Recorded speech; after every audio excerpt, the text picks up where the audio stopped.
அந்த காலத்துல வந்து பாத்தீங்கன்னாக்கா உணவே மருந்தா இருந்தது. இன்னைக்கு மருந்தே உணவா இருக்கு. என்ன பண்றது? அப்படி இருக்கும் நம்ம.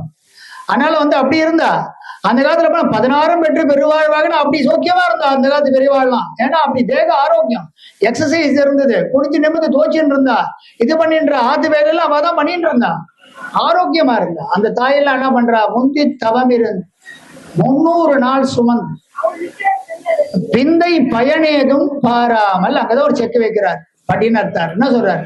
பிந்தை பயனேதும், அவன் அண்ணா வருவா, டாக்டரா வருவா, கலெக்டரா வருவா, என்னை காப்பாத்துவா என்ற நினைப்பு இல்லாமல் காப்பாற்றக்கூடியவள் தாய் மட்டுமே.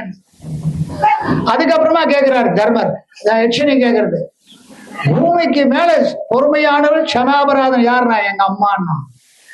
ஆகாசத்துக்கு மேல பெருசு யாருன்னா அப்பா, பூமிக்கு மேல பெருசு எதுன்னு கேட்கிறா? என் தாயார் அப்படின்றார். அது மாதிரி தாயார் தந்தையாருக்கு மேல எந்த விதமான சிறப்பு கிடையாது.